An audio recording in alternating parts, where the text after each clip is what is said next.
sinaloense.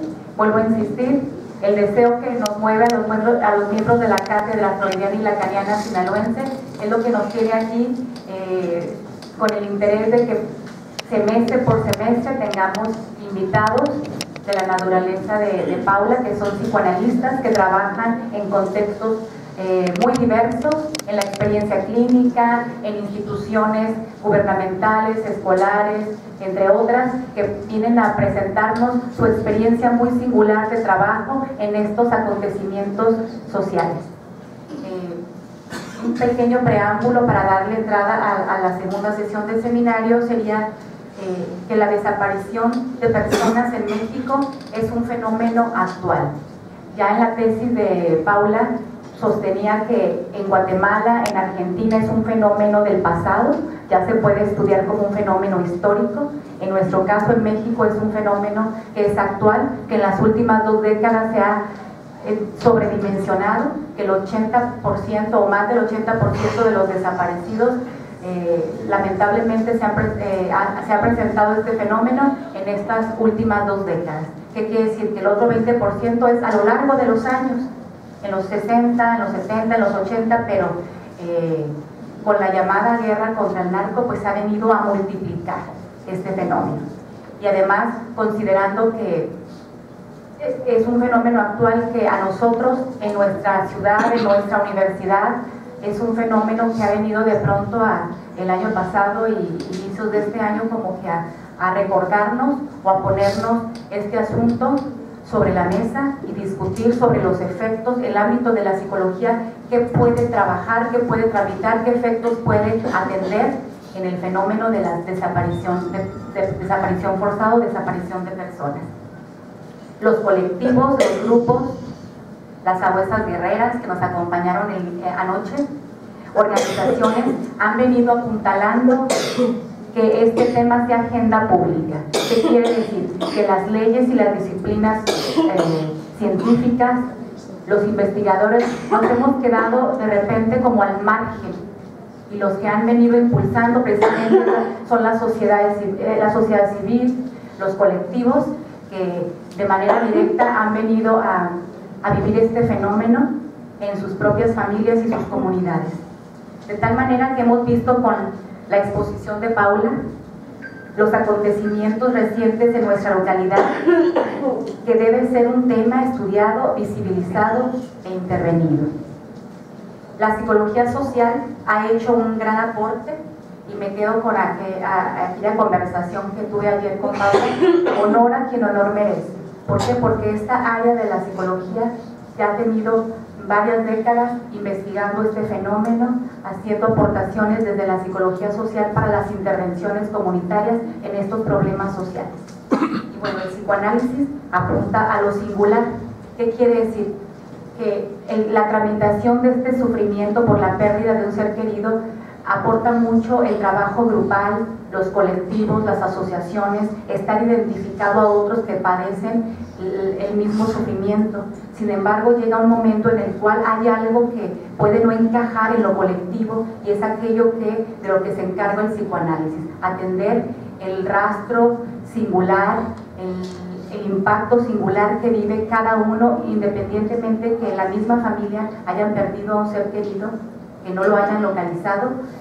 Cada uno se enfrenta singularmente al sufrimiento por esa pérdida. Hay cosas que los colectivos pueden aportar muchísimo, pero dar un soporte, y el papel del psicoanálisis pues es, creo yo, la aportación que viene a presentarnos Paula en este seminario y conferencia que tuvimos la oportunidad el día de ayer, y que ahora concluimos de 9 a 11 con la presencia de nuestra expositora, y gracias a ustedes que se dieron el tiempo para venir. Te doy la palabra. Muchas gracias, Verónica, y gracias a los que permanecen aquí con estos temas tan difíciles. Por cierto, hoy quería empezar preguntándoles si alguien de los que está aquí presentes, desde sus investigaciones o desde las prácticas que hayan podido hacer hasta el momento, han tenido alguna experiencia en relación a este tema.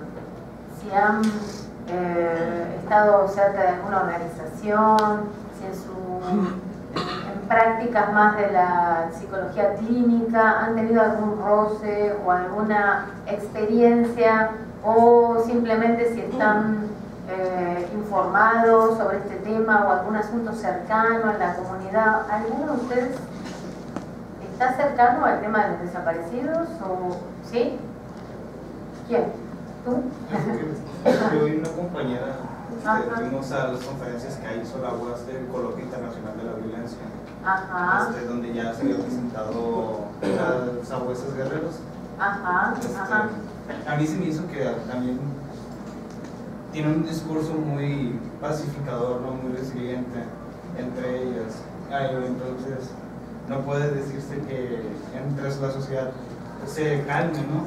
Como lo usan los políticos, se está controlado, está en paz, ¿no? Y cuando en realidad salimos a las calles, salimos con miedo de que nos vaya a pasar algo, o miras tú algo sospechoso y te paniqueas, ¿no? O sea, guardas el teléfono, no sé, cosas de eso, ¿no? Te vas con la luz. Sí. O sea que más allá de que tú has ido a un foro específico de eso, también de lo que hablas es de que eres parte de una sociedad, de una comunidad donde ya hay efectos, digamos, ¿no? De esta violencia, por lo menos un estado de alerta permanente o de inseguridad permanente. Esto es algo que comparten los demás, me gustaría hoy que haya, en lo posible, si quieren, más interacción con ustedes, ¿no? Porque es cierto, estamos acá arriba, parece que tenemos todo el saber, pero no. Traemos algo, pero con la idea también de conversar con ustedes, ¿no? De saber hasta qué punto este tema es significativo, ya que hay gente de la maestría en educación, ustedes saben lo que es esto del aprendizaje significativo. Si este tema realmente les sirve, les llega, es cercano, ¿no? Bueno, me gustaría que dejemos eso ahí para que en la medida en que yo vaya presentando los temas, que son dos, uno el tema del trauma y el otro el tema de este concepto que estoy investigando, que es saber hacer, que me interrumpan, que pregunten, que sea más conversado. Bien. Quiero repasar brevemente algunos puntos que dejé planteados ayer para hoy volver a retomarlos a partir del caso. Hablábamos de que el trauma, el concepto trauma es un concepto que está en el sentido común, ¿no? Si uno dice trauma, todos tenemos alguna idea acerca de lo que es el trauma, ¿no? Es algo que interrumpe, también lo podíamos escuchar en las enunciaciones de las sabueso guerreras de ayer, es algo que interrumpe el ritmo normal de la vida. Pero aquí vamos a tratar de ver cierta particularidad de este concepto en psicoanálisis y sobre todo de cuál es lo que aportaría el psicoanálisis para el tratamiento de este traumatismo, entendido así en términos generales. Entonces decíamos que desde el psicoanálisis se puede plantear como un agujero en lo simbólico, como si hubiera un punto de real al interior de lo simbólico. Me imagino que si han venido a algunas conferencias de psicoanálisis, por lo menos alguna idea, alguna vez habrán escuchado de estos tres registros imaginarios, simbólico y real, que tanto se habla en psicoanálisis de orientación lacaniana, ¿no? Quizás podríamos pensar, en términos muy generales, lo simbólico como esa trama de representaciones, de reglas, de pautas en la vida de un sujeto, que de repente algo del orden de lo real, que podríamos pensar como lo que está dado, en este caso un acontecimiento externo, por ejemplo, como una desaparición, algo de cierta forma no simbolizado como medio bruto, irrumpe y hace un agujero en esa trama simbólica. Esta es una forma en la que podemos pensar, ¿sí? Y que decíamos ayer, este punto de real, o sea, en una vida que tiene un orden, que tiene unas pautas, que tiene una regularidad, que tiene una ley, eso también es lo simbólico, ¿sí? Hay una ley, hay un orden, de repente es desgarrado, interrumpido, interceptado por un punto de algo que no tiene ley, justamente, ¿no? Es un poco lo que se puede deducir de los discursos de la gente que dice: un día mi vida cambió para siempre porque esta persona que estaba todos los días sentada acá, durmiendo en esta habitación, conviviendo conmigo, no está y no sé nada de él. ¿Sí? Un poco esta idea.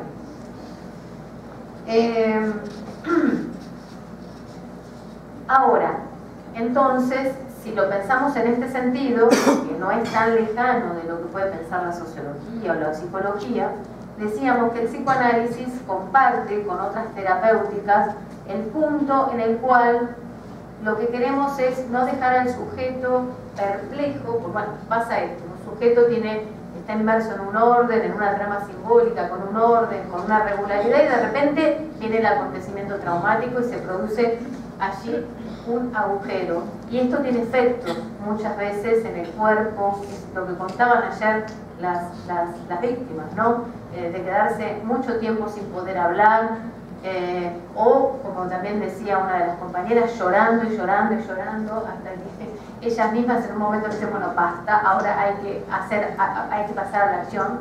Bueno, ¿qué es lo que invitan a hacer el psicoanálisis y otras terapias? Justamente a no dejar que esto quede solamente como eso, como una angustia masiva, como una agitación en el cuerpo, como una ansiedad, como una pesadilla permanente, sino que el sujeto pueda poco a poco ir bordeando ese agujero, poniéndole algún sentido, poniéndole algunas palabras, ¿no? Pero entonces nos preguntamos, después de esto, entonces, ¿cuál es la particularidad del psicoanálisis? Porque eso también lo hace la psicología, de alguna manera disponerse a escuchar allí donde alguien ha quedado un poco mudo o un poco bloqueado, podríamos decir, por los efectos del trauma. Y es un poco lo que vamos a ver hoy. Vamos a tratar de dar un paso más para entender esto, que es que se trataría de inscribir ese trauma en la particularidad inconsciente del sujeto, suponiendo que esto tiene un efecto terapéutico. Ahí tenemos una diferencia. Que sí, vamos a ponerle palabras, vamos a ponerle sentido a ese agujero, pero no es cualquier sentido, no es una cosa que nosotros podamos establecer de antemano, como decíamos ayer, porque ya sabemos y ya hemos ordenado todos los efectos que tiene el trauma, entonces le vamos a explicar a la persona que sí, usted no puede hablar porque usted tiene un dolor alterado, porque bueno, no se trata de eso. Ahí es donde viene una particularidad del psicoanálisis, que es no es ponerle un sentido preestablecido, sino inscribir las preguntas, inscribir algo de esto en el sentido singular de ese sujeto, ¿no? Es decir, pensar justamente o confiar en el inconsciente como un dispositivo productor o dador de sentido, ¿no? Que es distinto de que el sentido se lo dé el terapeuta que escucha y trata de rellenar ese vacío. Alguien dice, no sé, no puedo hablar, bueno, porque a usted lo que le pasa, entonces uno le empieza a explicar. Que quiero decir que, bueno, todos podemos caer en eso, no es una cosa exclusiva de los psicólogos, no, o sea, a veces los psicoanalistas también nos equivocamos y frente a estas situaciones tan realmente dolorosas y tan angustiantes, entramos a querer ponerle algo de sentido, ¿no? Bueno, entonces, dicho esto, que era con lo que terminamos ayer, me gustaría que lo veamos en la particularidad de un caso, porque si no queda como muy en el aire esta diferencia. Entonces vamos a tratar de situarla en un caso se trata de un caso de psicoanálisis aplicado, porque se dio en el contexto de una red asistencial que se armó en el dispositivo analítico, que empiezan a producirse todos estos sueños que ¿qué piensan? Parecería ser un sueño que le viene de lo real sin transferencia. Ajá. Donde está ahí muy marcado la significantización. No hay un significante, sino que es como si fuera un sueño concluido con mucha angustia. Ajá. Eso sería una impresión mía, ¿no? Claro, el primero sí, el primero de esta pesadilla de Cristo, claro, que la mira, es exactamente, es como dice Carlos, es como la mirada real. Real. Es decir, la mirada sin velos. O O sea, es esta cosa, no sé si ustedes alguna vez hicieron la experiencia o tuvieron alguna experiencia traumática de sentirse mirados, no sé, quisieron tomar la palabra en público y se quedaron en blanco y todos los están mirando, o no sé, o fueron a dar un examen y se les bloqueó, y no sé, en el momento en el que tenían que responder, por ejemplo, como esta mujer que tenía que, según los dichos que habían organizado su vida, ella lo que tendría que haber hecho es salir a socorrer a los heridos, a los enfermos. Eso es lo que le habían enseñado y lo que ella había creído. Y sin embargo lo que le pasa es que escucha las bombas y sale corriendo. Su reacción no tiene nada que ver con lo que ella esperaba que debería hacer según el deber ser del padre, etcétera, etcétera. Y como consecuencia de eso viene lo que dice Carlos. Entonces, la mirada descarnada. Alguien la mira y le dice, tú saliste corriendo en vez de ayudar. Bueno, y esto no es gracioso, porque la mujer se despierta todas las noches con una mirada de Cristo que la mira en su real, ¿no? En su... Bien. Entonces tenemos un primer sueño que es esto que decimos.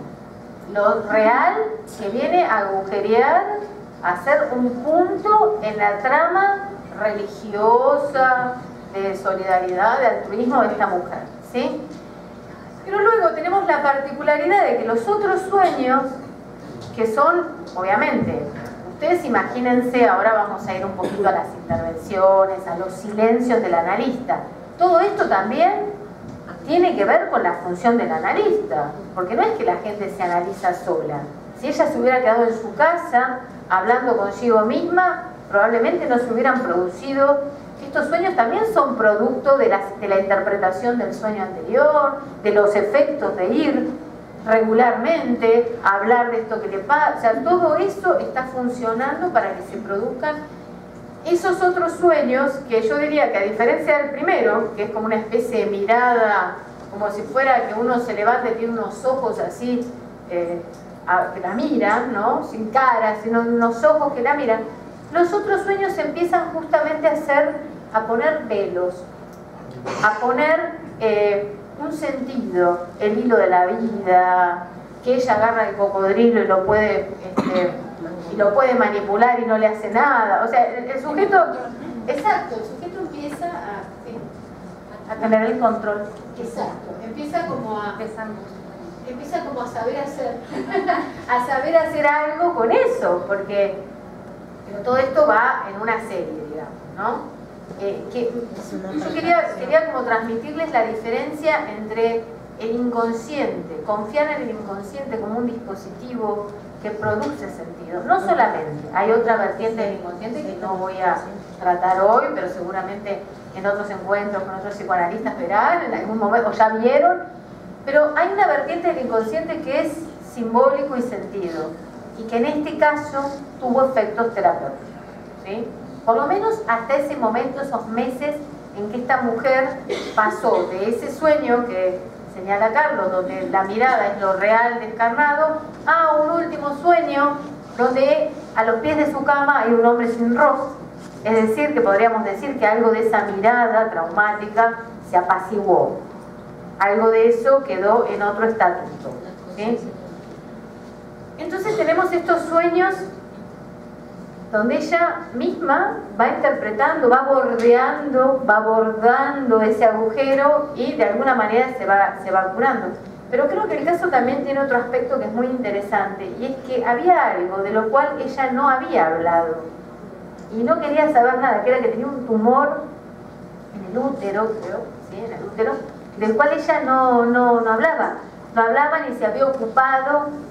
Y bueno, no es para decir, ay, qué bueno que le pasó todo esto, porque todo fue y habló. No está bueno que alguien tenga que vivir una cosa así, pero lo que sí está bueno es que en ese encuentro con el analista, que es lo que ella decidió, el tipo de tratamiento que ella decidió optar, ese encuentro y ese saber que se produce ahí hace surgir no solamente ese agujero y todos los sentidos que pueden bordearlo, sino también un tema que estaba reprimido, que estaba latente, que es ese otro real, que es un real en su cuerpo, porque ese tumor tiene estas características de lo real en el sentido que es algo dado, no es algo que ella produjo, es algo que está en su cuerpo, que podría ser muy peligroso y de lo cual ella no se quiere ni enterar.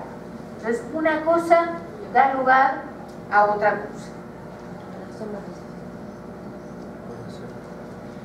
Antes de pasar a comentar así puntualmente el caso, me gustaría preguntarles a ustedes, ¿qué les transmite este caso? ¿Les transmite algo? ¿Les parece? Sí. Bueno, en primera parte me llama la atención el efecto traumático de esta persona, de este paciente. No es lo que pasó, sino lo que no pasó, pues.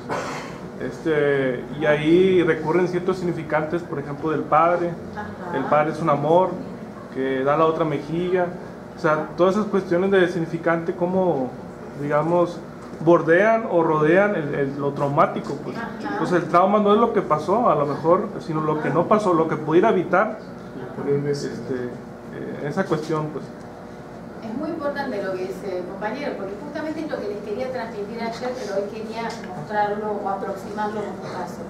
Lo traumático no es, o no basta para que haya trauma con el hecho de que hayan puesto unas bombas en la estación de Atocha y que esa mujer haya estado ahí y haya escuchado las detonaciones. Eso es una parte, el hecho externo. Pero lo traumático para ella es que ella reacciona de una forma inesperada y en esa huida se encuentra con una mirada que la mira y le reprocha no haber hecho lo que... Eso es lo traumático, cuando decimos que el trauma no es solamente el hecho real que viene a presentar una discontinuidad, la bomba, la desaparición, que también es traumático, pero esa es una parte. Pero que tenemos que encontrar el punto en el cual el sujeto está concernido, allí donde además le pasó esto, que es horrible para todo el mundo, pero como decíamos ayer, puede haber una bomba en la estación de Atocha y, bueno, alguien está muy mal y muy agitado unos días, después se le pasa. Distinto es con una desaparición, ¿no? Porque creo que también hay que hacer, en este paralelismo hay que ver las diferencias. Esta mujer no es que a ella la atacó la bomba, no es que la bomba, ella fue una víctima directa de este bombardeo o el que estaba ahí tirado era el hermano, no. Ella es testigo ahí de algo horrible y se encuentra en ese hecho contingente con algo de su vida traumática. Distinto es cuando a alguien le desaparece un familiar. Pero me parece que el caso muestra esto que está señalando el compañero. Lo traumático no es tanto la bomba, sino que es la mirada. Es la mirada que la mira. Es ella que reacciona. Todo lo contrario de lo que debería haber hecho en la regularidad, en la ley de su inconsciente, que es el todo amor, el poner la otra mejilla, el socorrer, y ella hace todo lo contrario. Entonces, eso me parece fundamental. Sí. Quisiera resaltar algo que me pareció interesante, como en este caso esta mujer, el racismo era algo que no había organizado su vida, o bien el odio hacia el diferente, hacia el del Medio Oriente, y cómo a partir de la culpa por no haber socorrido o no haber respondido con esos significantes que habían organizado su vida, por esa reacción que tuvo, la dirige o la transfiere al odio hacia el diferente, a quien probablemente pudo haber sido los perpetradores de ese hecho traumático. Bueno, es muy importante lo que dice Verónica, porque también está ese otro aspecto del caso que va más hacia la posición del analista, ¿no?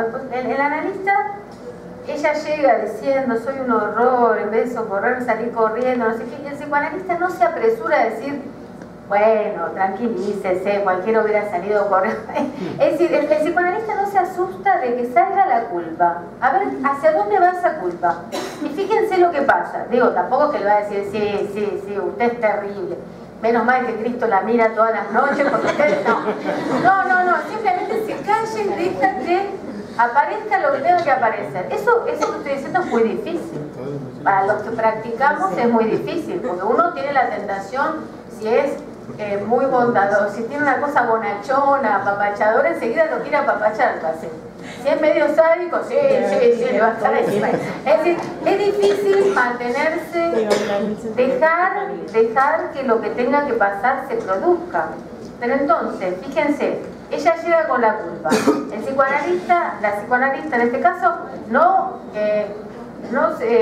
evita tranquilizarla, no se sienta, deja que salga la culpa. Y la culpa se transforma rápidamente pasa de ser la culpa de ella, que salió corriendo, empezó a correr, a que es la culpa del otro. Que es una cuestión que seguramente ustedes habrán visto de lo imaginario, ¿no? Bueno, no es mío, es del otro, ¿no? Y esa culpa se sigue desplazando y pasa a ser un odio a los marroquíes, a los terroristas, pero justamente tampoco el psicoanalista ahí sanciona porque uno sabe que ese odio no es anormal, o sea, uno sabe que se trata de otra cosa. El paciente lo va a expresar como pueda, que los terroristas, que los marroquíes, que el vecino, que me molesta, que el negro, que no sé, pero en realidad eso dicho en el dispositivo analítico habla de otra cosa. En todo caso, esa mujer lo que está haciendo con su enojo, con su odio, con todos estos sentimientos es separarse de algo de ella, que son esos ideales religiosos que la mortifican y ante los cuales ella no está a la altura, evidentemente. Porque después llega un momento del tratamiento que ella dice, yo ni siquiera elegí todo esto de la religión, pero bueno, no se lo había preguntado nunca. Porque ella andaba por la vida con sus mandatos paternos, religiosos, nunca le había pasado una cosa así donde se había puesto esto tanto en contradicción. Entonces también estos meses de tratamiento analítico le sirven para tomar una posición y decir, bueno, eso, no sé si yo soy tan religiosa, no sé si creo que hay que poner la otra media. Entonces ese es el odio, ¿no? Es el odio que no es a los marroquíes, sino es a algo que a ella no le está funcionando, esos ideales que la están enfermando, ¿no? Entonces, bueno, cuando yo les decía ayer no juzgar, no desculpabilizar de antemano, no señalar, porque, ay, pero mire, fíjese qué horror lo que usted está diciendo, qué prejuicios que tiene contra los marroquíes. O sea, entender que en el dispositivo analítico las cosas significan otra cosa, que nosotros no estamos ahí para moralizar a nadie, sino para pescar justamente cómo se inscribe todo esto en la particularidad, en las preguntas, en la división subjetiva de un ser singular. Permite también ver, Paula, de alguna manera cómo el... ¿No funciona?